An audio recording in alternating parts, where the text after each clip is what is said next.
നമസ്കാരം, പുതിയൊരു വീഡിയോയിലേക്ക് എല്ലാവർക്കും സ്വാഗതം. അപ്പോൾ ഇന്നത്തെ വീഡിയോയിൽ നമുക്ക് 6 month ബേബീസിന്, അതായത് 6 മാസം കഴിയുമ്പോഴാണ് നമ്മൾ ഫുഡ് കൊടുത്തു തുടങ്ങുന്നത്. അപ്പോൾ ആ ഒരു സമയത്ത് കുഞ്ഞുങ്ങൾക്ക് ഫുഡ് സ്റ്റാർട്ട് ചെയ്യുമ്പോൾ എത്ര സമയമാണ്, അല്ലെങ്കിൽ ആദ്യം സ്റ്റാർട്ട് ചെയ്യുമ്പോൾ എങ്ങനെയാണ് കൊടുത്തു തുടങ്ങേണ്ടത്, ടൈമിംഗ് എങ്ങനെയാണ്, അതുപോലെ തന്നെ എത്ര അളവിൽ കൊടുക്കണം, എങ്ങനെയാണ് ഫുഡ് പ്രിപ്പയർ ചെയ്യുന്നത്, ഇത്രയും കാര്യങ്ങൾ കാണാം. അപ്പോൾ ഇന്ന് ആദ്യത്തെ വീഡിയോയിൽ ഞാൻ റാഗി കുറുക്ക് ഉണ്ടാക്കുന്നത് കാണിക്കാം.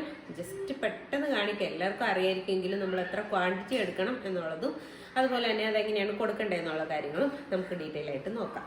അപ്പം നമ്മൾ ആദ്യം 6 മാസം ആയി കഴിയുമ്പോഴേക്കും കുഞ്ഞുങ്ങൾക്ക് ഫുഡ് സ്റ്റാർട്ട് ചെയ്യുമ്പോൾ പറഞ്ഞാൽ നമ്മുടെ നാട്ടിലത്തെ രീതി അനുസരിച്ച് ഒന്നെങ്കിൽ റാഗി അല്ലെങ്കിൽ പഞ്ഞപ്പുല്ലെന്നോ അല്ലെങ്കിൽ മുത്താറിന്നോ ഒക്കെ പറയുന്ന സാധനം അത് കൊടുക്കും.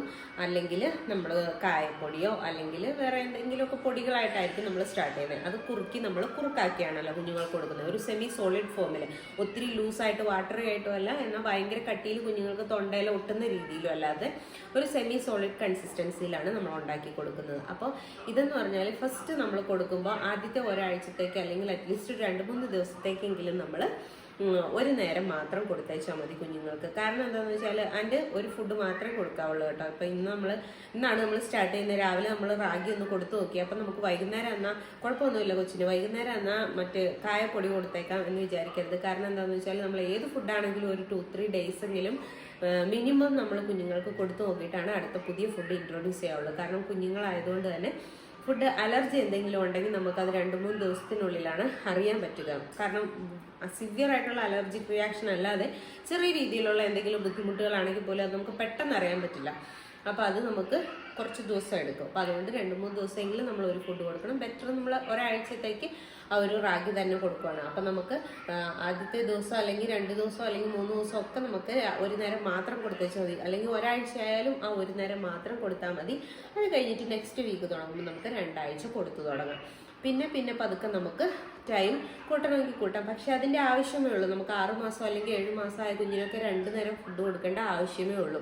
ബ്രസ്റ്റ് മിൽക്ക് നല്ലപോലെ ഉണ്ട്, പാല് നല്ലപോലെ കുടിക്കുന്ന കുഞ്ഞുങ്ങളാണെങ്കിൽ. ഇനി നമ്മൾ ഫോർമുല മിൽക്ക് കൊടുക്കുന്ന കുട്ടികളാണെന്നുണ്ടെങ്കിൽ നമുക്ക് വേണമെങ്കിൽ ഒരു നേരവും കൂടെ കൂട്ടാം. 3 നേരം കുഞ്ഞുങ്ങൾക്ക് ആദ്യത്തെ ആ ഒരു ചെറിയ ഇനിഷ്യൽ സ്റ്റേജ് കഴിഞ്ഞതിന് ശേഷം 3 നേരമൊക്കെ നമുക്ക് കൊടുക്കാം. കാരണം അപ്പം നമുക്ക് ഫോർമുലയുടെ അളവ് കുറയ്ക്കാൻ പറ്റുവാണെങ്കിൽ മാത്രം കേട്ടോ.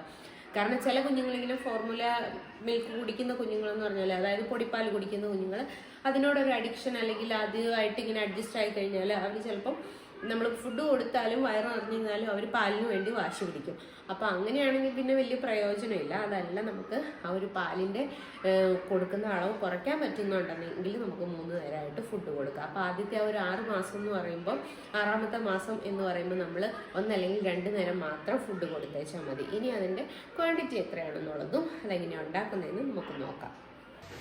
അപ്പം നമുക്ക് പ്രിപ്പയർ ചെയ്യാനായിട്ട് 1 ടേബിൾ സ്പൂൺ മതി കേട്ടോ. പൊടി ധാരാളം മതിയാവും. അപ്പോൾ കറക്റ്റ് 1 ടേബിൾ സ്പൂൺ പൊടിക്ക് 1 ഗ്ലാസ് വെള്ളമാണ് എടുത്തേക്കുന്നത്. ചെറിയ ഗ്ലാസ്സാണ് കേട്ടോ. അപ്പോൾ എത്ര ആവശ്യം ഉണ്ടാവുള്ളൂ നമുക്ക്. എന്നിട്ട് നല്ലപോലെ ഇളക്കി അതിൻ്റെ കട്ടയെല്ലാം ഉടച്ചെടുക്കണം. അല്ലാന്നുണ്ടെങ്കിൽ കട്ട അങ്ങനെ തന്നെ കിടക്കുകയെ. അപ്പോൾ കട്ട ആദ്യം അങ്ങ് ഉടച്ചെടുക്കുക. അതിനുശേഷം നമുക്ക് അതിനകത്തേക്ക് മധുരത്തിന് വേണ്ടിയിട്ട് പനങ്കൽക്കണ്ടോ അല്ലെങ്കിൽ കരിപ്പെട്ടി ശർക്കരയോ അല്ലെങ്കിൽ പാം ജാഗർ ഷുഗർ ഉണ്ടല്ലോ, നമുക്ക് മറ്റേ തെങ്ങിൻ്റെ ഇതിൽ നിന്ന് കിട്ടുന്ന ഷുഗർ, അങ്ങനെ എന്തെങ്കിലും ഓർഗാനിക് ആയിട്ടുള്ള സാധനം ചേർത്തിട്ട് നമുക്ക് അടുപ്പത്ത് വെച്ച് വേവിച്ചെടുക്കാവുന്നതാണ്. അപ്പോൾ നമ്മൾ കുറഞ്ഞ തീയിൽ വേവിച്ച് തുടങ്ങാനായിട്ട് ശ്രദ്ധിക്കണം. അതിനുശേഷം നമ്മൾ നല്ലപോലെ ഇളക്കി കൊടുത്തോണ്ടേ ഇരിക്കണം. പെട്ടെന്ന് അടി പിടിക്കുന്ന സാധനമാണ്. ആദ്യമായിട്ട് ഉണ്ടാക്കുന്നവർക്ക് വേണ്ടിയാണ് കേട്ടോ പറയുന്നത്. പെട്ടെന്ന് അടി പിടിക്കുന്നതാണ്. അതുകൊണ്ട് നമ്മൾ നല്ലപോലെ ഇളക്കി കൊടുത്തോണ്ടേ ഇരിക്കണം. ഒരു 2-2.5-3 മിനിറ്റൊക്കെ ആകുമ്പോഴേക്കും ഇതുപോലെ കുറുകി വരും. അപ്പോൾ ഇത്രയും കൺസിസ്റ്റൻസി ആകുമ്പോൾ തന്നെ നമ്മൾ ഓഫാക്കണം. കാരണം ഒരുപാട് കുറുകി കഴിഞ്ഞാൽ തണുക്കുമ്പോൾ കുറച്ചും കൂടെ കുറുകും. അപ്പം കുഞ്ഞുങ്ങൾക്ക് തൊണ്ടയിൽ നിന്ന് ഇറക്കാൻ ഭയങ്കര ബുദ്ധിമുട്ടാവുകയും. അതുകൊണ്ട് തന്നെ നമ്മൾ അത്രയും കൺസിസ്റ്റൻസി തന്നെ നമ്മൾ ഓഫാക്കണം. ഇനി എങ്ങാനും വെള്ളം കുറഞ്ഞു പോയി നിങ്ങൾക്ക് തോന്നിയാൽ കുറച്ചൊരു ചൂടുവെള്ളം ചേർത്ത് ലൂസാക്കി ഒന്നും കൂടെ ഇളക്കിയെടുത്താൽ മതിയേ.